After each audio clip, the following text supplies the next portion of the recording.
Welcome to Meet the Buyer Sessions. I'm Heather, the founder of Sourcing Playground. And in these sessions, we talk to industry experts to help buyers and companies sourcing and developing products. I'm here today with Ben, co-founder of IncoDocs.com, the online software that streamlines the shipping and documentation process. In this session, we'll be discussing the process for a buyer to ship their goods, where to go and who can help. Especially for those first-time buyers, the world of shipping can be very daunting. Things like duty costs, custom fees, freight forwarders, and we'll be covering all these topics in this session. Thanks very much for joining us today, Ben. Thanks, Heather. It's great to be here. So tell us a bit about your background and your experience in the field. Yeah, okay. So I started my career in importing about 10 years ago. I started working for a trading company that specialized in sourcing manufactured products from factories throughout Asia and factories throughout China. So that gave me a lot of experience when it comes to, traveling to China and dealing with the right factories, finding the right products, and then arranging all of the shipping and clearance through to customers. So I did that for about 4 years, and then my co-founder and we started our own imports business where we specialized in sourcing new products from factories throughout China and streamlining the whole process from purchasing through to shipping and customs clearance for customers all around Australia. So and that's been about 10 years now. So it's been good. Yeah, so it's great to talk to someone that's been, has had the experience for such a long time, and you've gone through the process for not only yourself, but for customers. You've had a real insight into sort of the challenges and, where to go and how to sort of move and ship products. So, so let's start from the beginning. So let's say for our buyers who have found a supplier and are getting their products manufactured, and they're in the process of developing their products. And now they need to think about, okay, I need to get them shipped. What do they need to do first? So can you just walk us through the process of, okay, where do they need to go and what are the things they need to consider? Okay, yep. So if the new buyer has found suppliers and they've negotiated their products and got their quotes for their products, the first thing they should do is start looking into all of the other associated costs along the supply chain.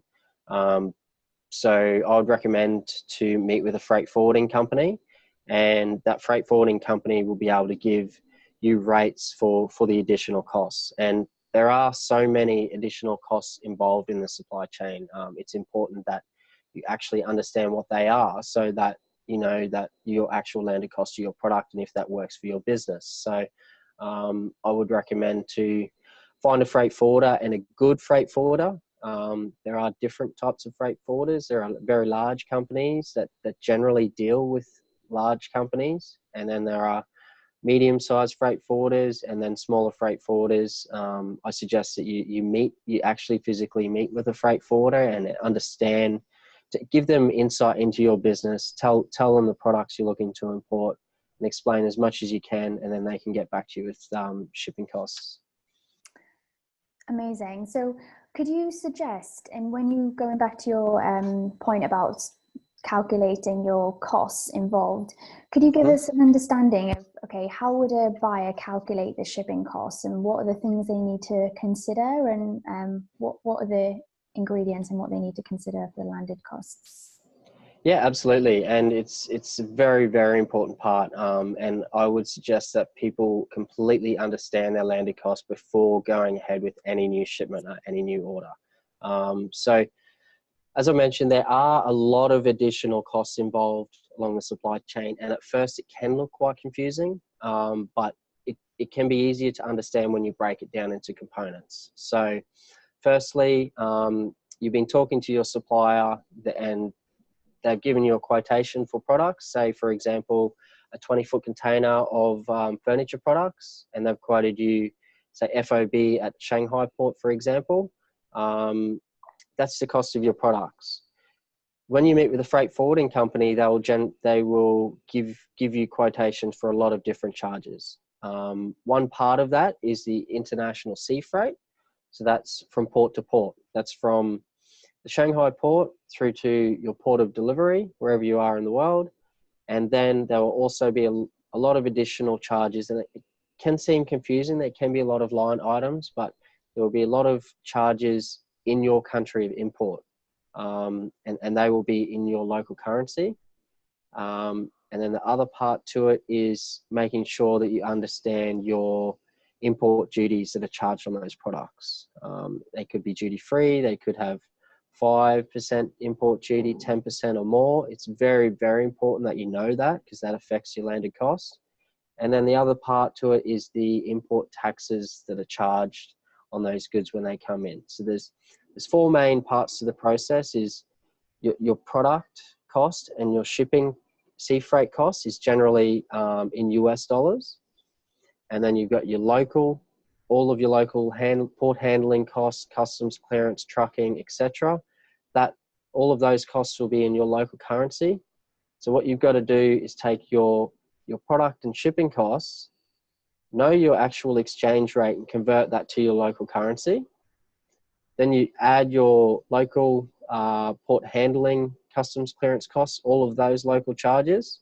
You've got to split that up over your products. So it can be done in a few different ways, and it depends on the type of cargo or the quantity.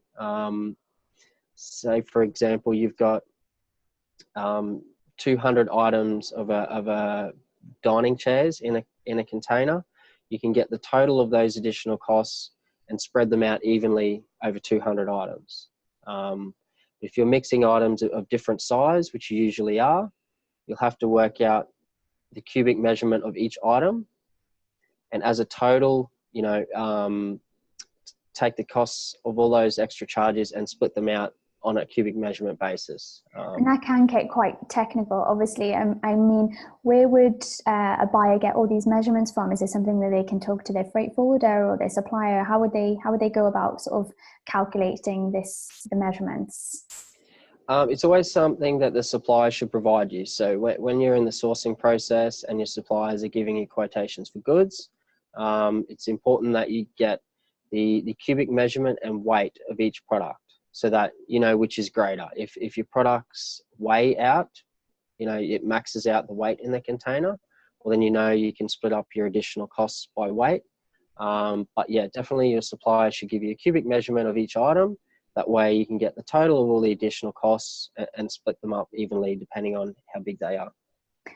And then in terms of actually getting them shipped, they would take this information and go and speak to their freight forwarder and go through all of the process and explain, when you go and meet a freight forwarder, what are the key takeaways that you should, be finding out for your own shipment and your own, it's your own experience. It's great to know these things for your own shipping. Yeah, so one of the biggest things with meeting with a freight forwarder is to make sure that they care enough about your business. As I mentioned earlier, some freight forwarding companies are huge. You've got your DHLs of the world, and they're only set up for dealing with big companies. And if you're a small business, you're not going to get any level of service that you need. You're not going to be dealing with the same person each time. So highly recommend that you actually sit down and meet with maybe 2 or 3 freight forwarders and explain to them in detail the products you're wanting to import, where they're coming from, where you need them trucked through to, how often you'll be ordering them.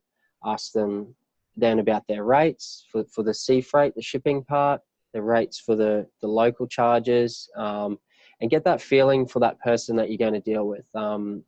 Because there will be times where you have odd questions or you have small issues with shipments and you need an answer straight away and you need it quickly, otherwise it's going to hold things up. So yeah, really pick a forwarder that you trust and is going to give you a high level of service, but B, make sure that their rates are competitive, but that they can explain those rates so that you can actually break them down and work out what your landed cost is before you proceed with an import.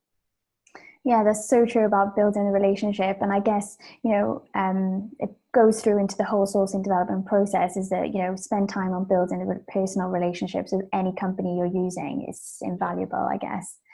And from, say, for example, you're a completely first-time buyer and you have no idea on the different types of companies you need to be talking to. Can you explain a bit about the difference between, the FedEx of the world, the DHL?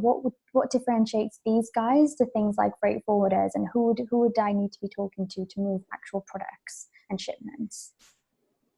Yep. Well, there's some people believe that they think they need to be dealing direct with shipping lines, and that's not the case. When you're a small business, you're not moving any volume, you can't deal with a shipping line. They don't want to deal with you.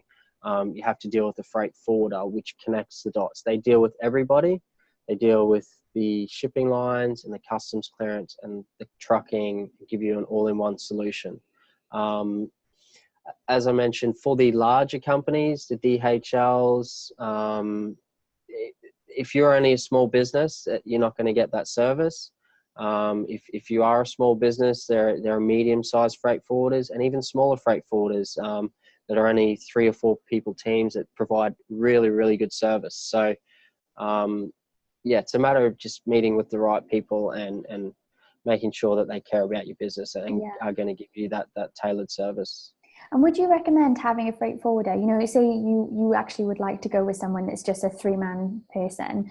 Is there any benefit of having them in, the current country where you are, or do they need to be based elsewhere? Are there any benefits of these guys being located at different places, or is it better for them to be actually closer to the products, or is there any benefits of where they're located? Where should a buyer be looking for? Well, I'd definitely recommend that they are based in your country, that they have a strong presence or an office within your country of import.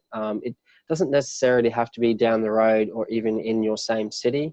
I mean, I've dealt with many freight forwarders before that are in the same country, but they've provided such a good service that they've always called you and emailed you and been on top of every little detail that you've got that service, you've got those updates that you need. So I wouldn't recommend dealing with somebody overseas because they're not going to be as familiar with all of the legal and customs requirements in your country. When it comes to clearing the cargo, and sometimes when you're importing different types of cargo, they really need to understand the local laws and regulations and give you good advice. And someone overseas might not be as familiar with that. Yeah, definitely. And moving back to sort of the actual process of moving the products, one thing that, there's a term that goes around are the Incoterms.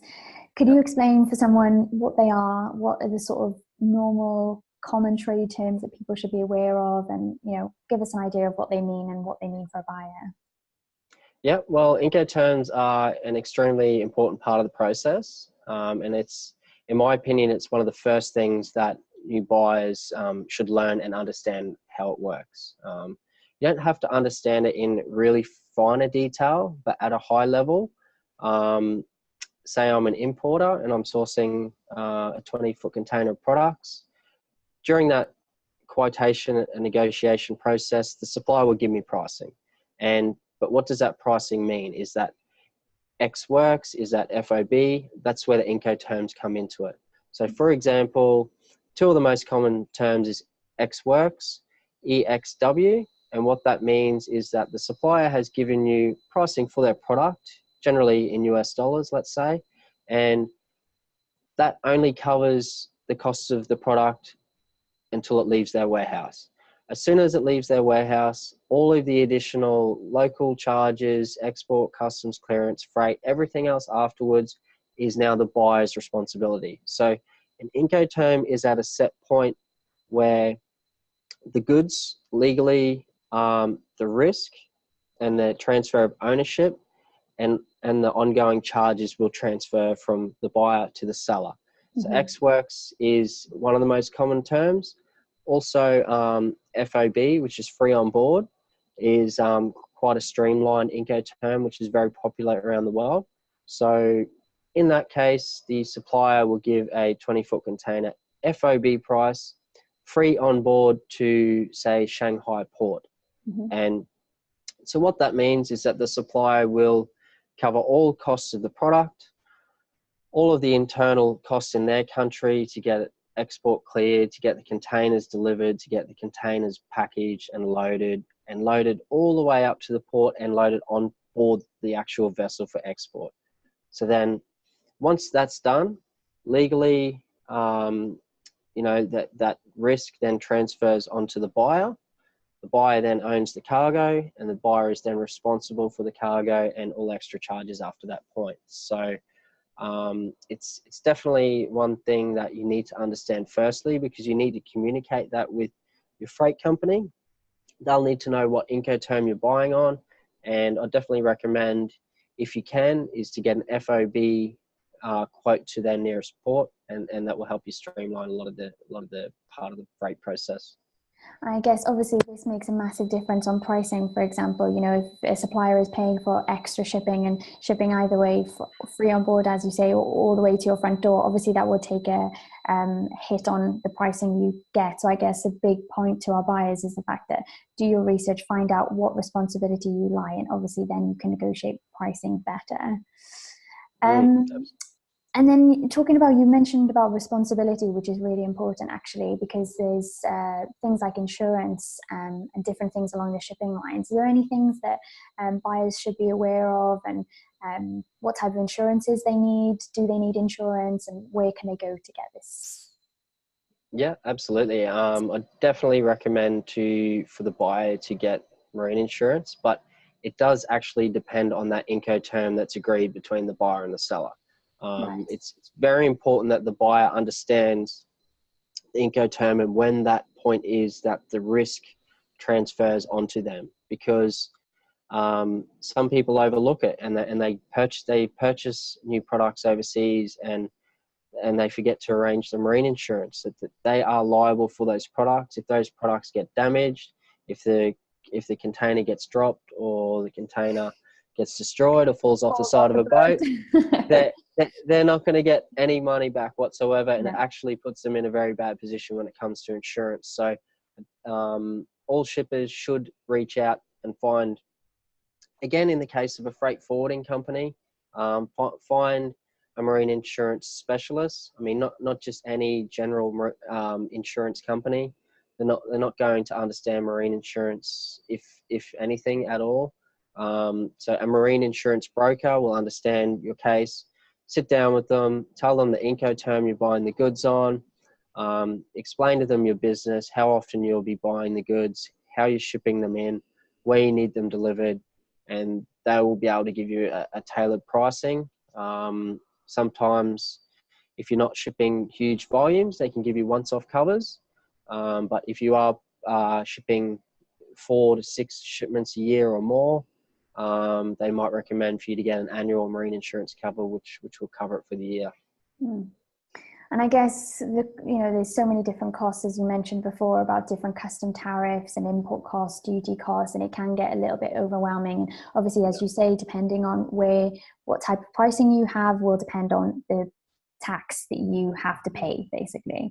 So where would you suggest a buyer go to find out this information? Is there sort of one site that they can have a look at to say, okay, if I'm moving stock from country A to country B, what's the type of tariffs and costs I'm looking for?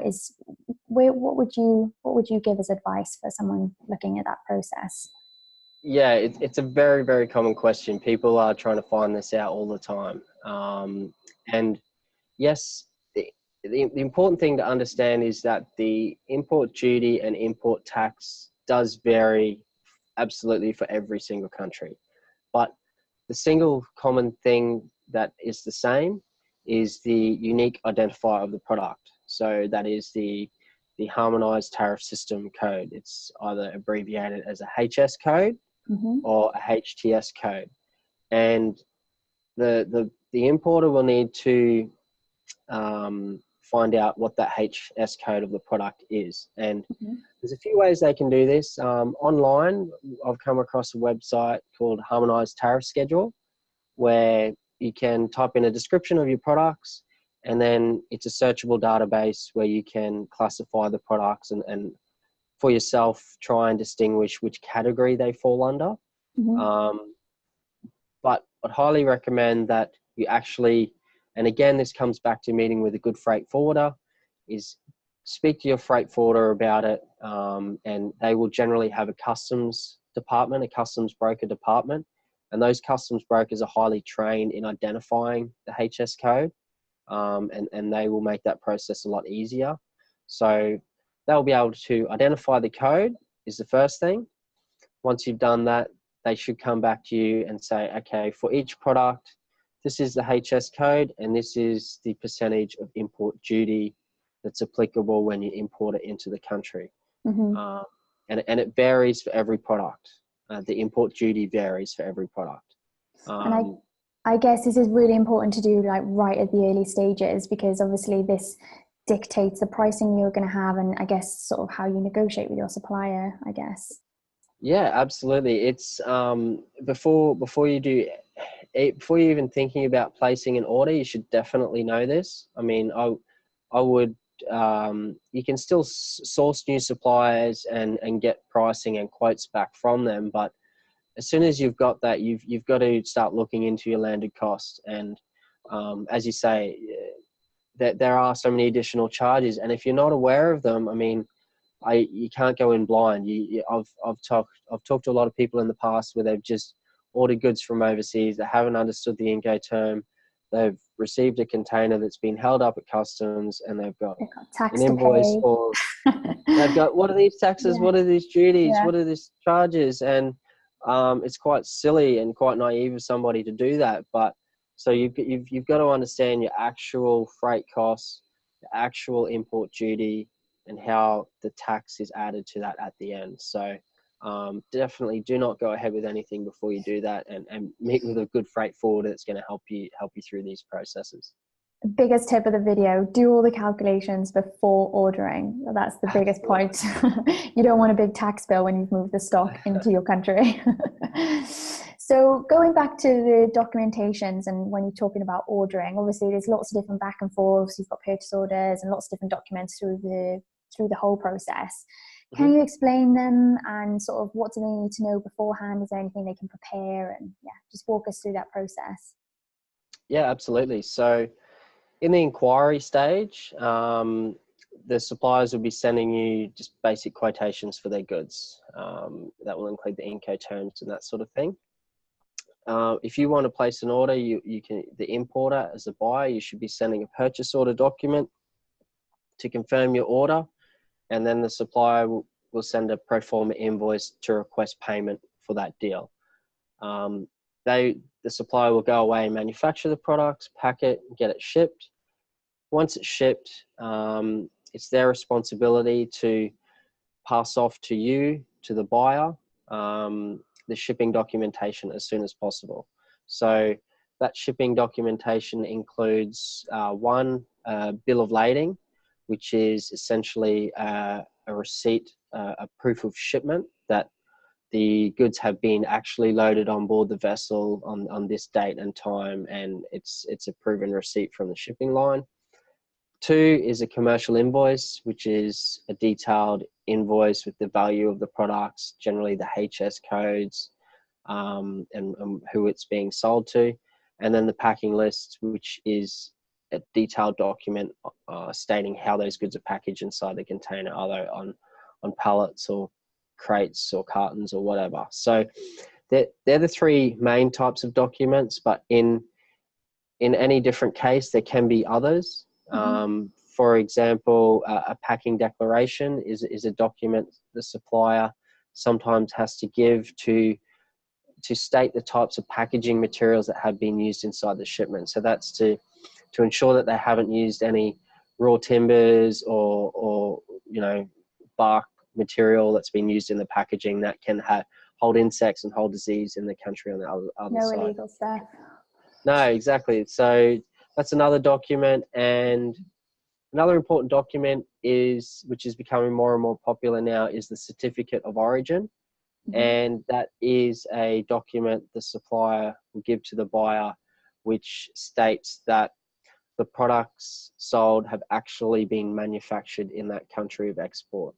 So why that matters is so that if the country of export and the country of import have a current free trade agreement in place, if the supplier gives that certificate of origin that can reduce the import duties that the buyer has to pay when they clear the goods, or in some cases it can eliminate the import duties. So it's very important that, yeah, if your country that you're buying from and the country that you're bringing your goods into have a free trade agreement, that's great. Make sure your supplier gives you a certificate of origin. They actually have to get that. Yeah, you need that to get the benefit, and they need to actually get that from their local chamber of commerce. They have to sign and stamp that certificate, and you can use that to save money. Yeah. So is that something that a buyer has to ask, or for example, should that be given as a standard from the supplier?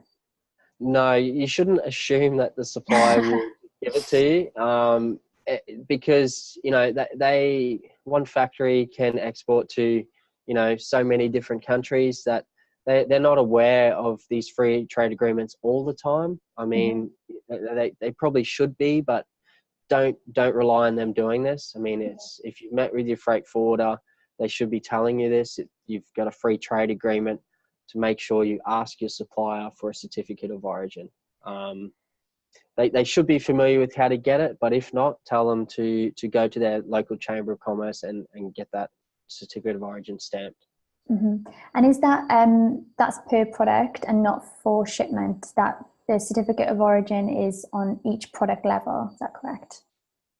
Yeah, well, the certificate of origin, one certificate of origin from one supplier will group together the products they have supplied. So if they've supplied 4 or 5 or 10 different products, that one certificate will cover all of that, and that can be used in the import process.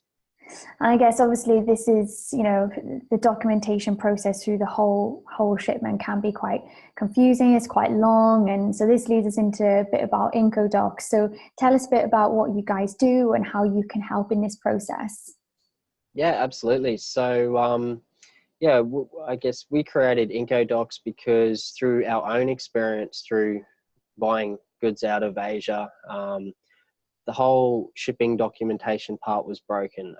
You'd get suppliers that would just send you terrible documents that were made in Microsoft Word and Excel and just strung together and hoping that would be okay for customs clearance into your country. And for such an important thing to get it wrong, costs so much money and causes so many problems. It can hold up shipments, it can cause fines, delays, misshipments, all sorts of stuff. So basically from running our own business, we're having these issues. We looked into the market and didn't see any good solution, so we started developing software.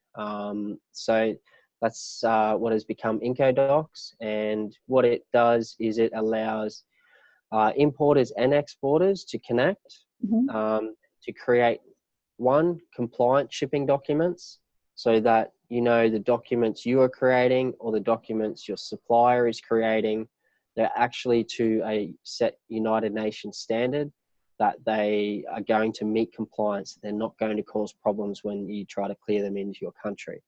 And it also allows shippers to create documents 10 times faster, because there's all these documents that need to be created along the way, and it's just data that's being retyped all the time, every time. So using IncoDocs, you create one document, and you can it's copied data that can be transferred onto all documents, save you time, and you can share it with whoever you need, before you have to, and it just solves so many issues. It saves so much time through the whole process, and not having members of lots of your team spending hours and hours inputting data and spending time sending documents would be a lifesaver. So walk us through the process. A buyer comes onto your site and they've got goods on order, for example, or they're going through the ordering process. Explain how do they use your site? How would it work? Okay, so if you're a buyer and you're purchasing goods, you can log on to IncoDocs on our website, IncoDocs.com, and create a purchase order document. That's the document the importer will create. So they will send that order document, share it to their supplier on the system, and then from that purchase order, the supplier can then instantly create a pro forma invoice back to you with using the same information without retyping information for you to confirm.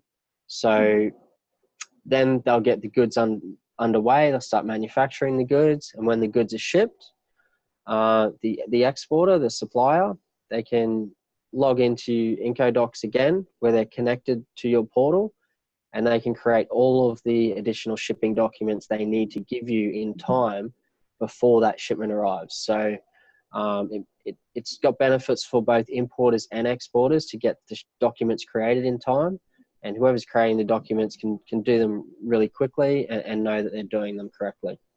And I guess it's great rather than sending all these via email, which is usually quite inconsistent. You have to copy in so many people and it get quite messy. I guess it's just one place for both parties and both sides, and within their own teams and within their own companies, they can access all this with these documents collaboratively. I guess it's really tries to streamline that process.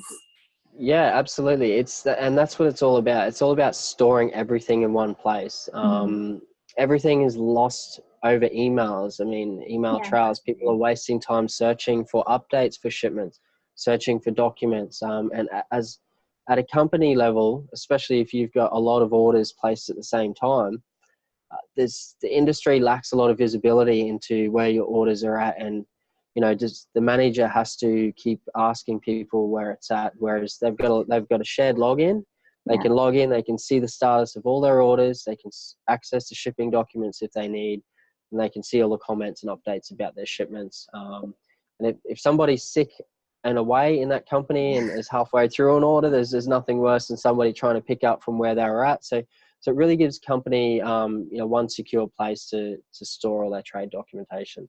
Yeah, definitely. Even from my experience, when sort of the person that's dealing with all the shipment goes on holiday, sort of everything stands still, and you have to documents are sent, you have to just wait, things are held up, and it's just from a company-wide level that requires stock to be moved on time. Everything is quite time sensitive in this industry. You can't have delays, so having everything in one place is really fantastic. So it's great to see you guys sort of tackling that issue.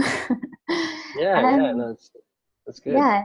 So just to wrap it up then, so what would you say is, for a first-time buyer, or best advice would you give people for starting out? What do they need to do and how can they prepare themselves? Okay, so when it comes to dealing with sourcing suppliers, I would definitely recommend that you compare at least 5 suppliers' quotations. Always compare quotes, get a feel for the market, and don't go with the cheapest option. If it's cheap for a reason, just stay away. Before going ahead with any orders, I would make sure you get actual samples from the suppliers for the product that you need, so that you can touch it, you can feel it, you can test it, and know that it's good for your market. Don't ever order anything without understanding your landed cost of your product. Again, meet with a good freight forwarding company, sit down with them, let them understand your business, and get them to explain to you the additional costs of sea freight, the costs of the local customs clearance and local port charges and trucking charges, understand the import duty, if any, that's on your goods, and the import tax on your goods. So if you understand those costs, you can calculate that over your product and understand your landed costs. That will give you the information to make the decision: should I order these goods or not? Are they cheap enough or are they not? And then I would recommend that that your suppliers are creating compliant shipping documents. I mean, it's cost us so much time and money when you get it wrong. So you just make sure that your suppliers know what they're doing, that they transfer you good documents on time, so that everything gets cleared and everybody's happy. Well, fantastic. Thanks very much, Ben. You've given some really fantastic insight and really actionable tips for our listeners. So thank you very much, and thanks very much for your time. Okay, no problem. Well, thanks for everyone for watching from Meet the Buyer sessions. Thanks very much.